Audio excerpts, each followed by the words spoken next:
ISR 9 news కి స్వాగతం. నా పేరు వారు. నీకు డీటెయిల్స్ వస్తాయి. విద్యారంగాన్ని నాశనం చేసిన జగన్ గత ప్రభుత్వంలో 3 సెమిస్టర్లకు 4,272 కోట్ల ఫీజులు బాకీ పెట్టి ఫీజు పోరుకు విద్యార్థులను కలిసి రాని పక్షంలో యువ పోరు పేరుతో వైసీపీ కార్యకర్తలతో డ్రామా ఆడేందుకు సిద్ధమయ్యారని అన్నారు. జగ్గపేటలో విలేకరుల సమావేశంలో టీడీపీ ఎన్టీఆర్ జిల్లా అధ్యక్షులు మాజీ మంత్రి నెట్టెం రఘు శ్రీరామ్. ఇక అదేవిధంగా ఈ సందర్భంగా ఎన్టీఆర్ జిల్లా తెలుగుదేశం పార్టీ అధ్యక్షులు మాజీ మంత్రి నెట్టెం శ్రీ రఘురామ మాట్లాడుతూ వైఎస్ఆర్సీపీ పార్టీ జగన్మోహన్ రెడ్డి రేపు రాష్ట్ర వ్యాప్తంగా యువత పోరు చేస్తారని ప్రకటించారు. ఇది ఎలా ఉంటుందనే తప్పు చేసింది తాను, మళ్ళీ తానే తప్పు ఒప్పుకోవడానికి బదులు తానే నాటి ప్రభుత్వం మీద ఆ తప్పేదో వేయటం అనేది ప్రజలు ఏమాత్రం కూడా క్షమించరని ఆయన గమనించడం లేదు. ఇక చేసింది ఆయన.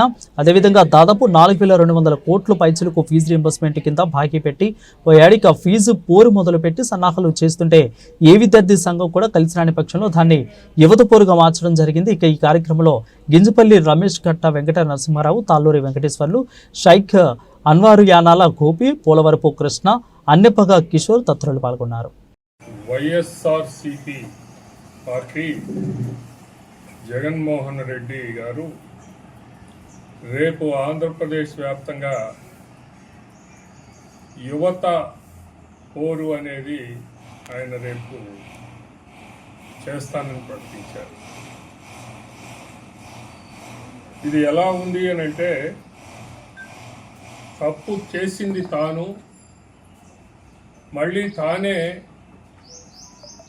ఆ తప్పు ఒప్పుకోవటానికి బదులుగా తానే ఈనాటి ప్రభుత్వం మీద ఆ తప్పేదో వేయటము అనేటటువంటిది ప్రజలు ఏమాత్రం కూడా క్షమించరు అనేటటువంటిది అతను గమనించట్లేదు.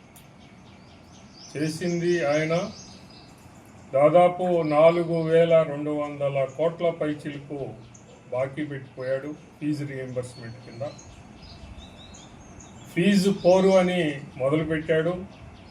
మొదలుపెట్టి సన్నాహాలు చేయిస్తూ ఉంటే ఏ విద్యార్థి సంఘం కూడా కలిసి రాని పరిస్థితుల్లో దాన్ని యువత పోరుగా మార్చటం అనేది జరిగింది.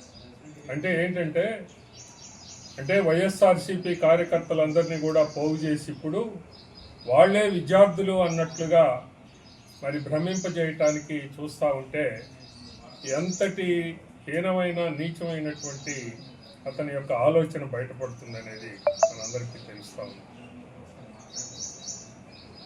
దాదాపు 3 సెమిస్టర్లు బాకీ పెట్టాడు.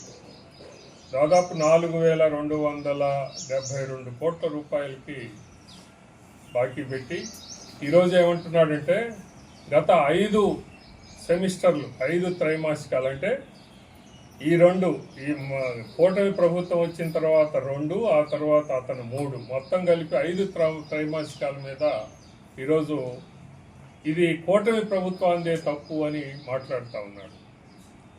ఇప్పటికే కూటమి ప్రభుత్వం గడిచిన 2 సెమిస్టర్లకి దాదాపు 800 కోట్ల రూపాయలు ఫీజు బకాయిల్ని విడుదల చేయడం అనేది జరిగింది.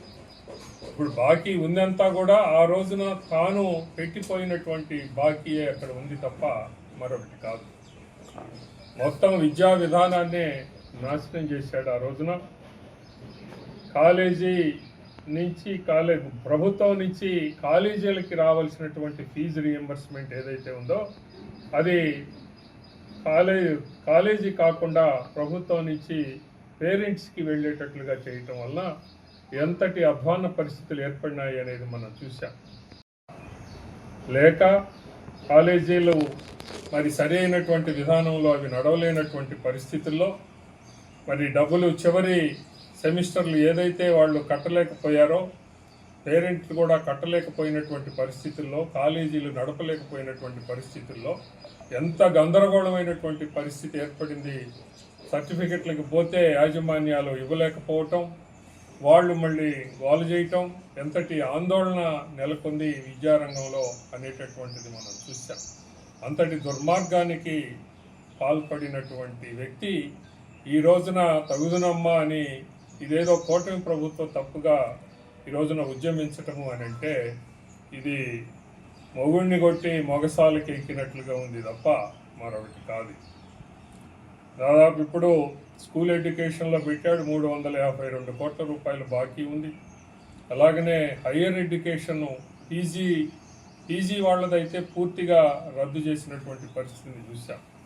అలాగనే విద్యా హక్కు ఏదైతే ఉందో దీన్ని అసలు అంబేద్కర్ విద్యా సహాయం ఏదైతే ఉందో దాన్ని పూర్తిగా రద్దు చేసినటువంటి వైనాన్ని మనం చూసాం ఆ రోజున. మరి ఇలాంటి పరిస్థితుల్లో ఈ రోజున మరి బయటకు వచ్చి మాట్లాడుతూ ఉన్నారు. డిఎస్సి నోటిఫికేషను ఏదో చేయలేదు అనేది చెప్తా ఉన్నాడు.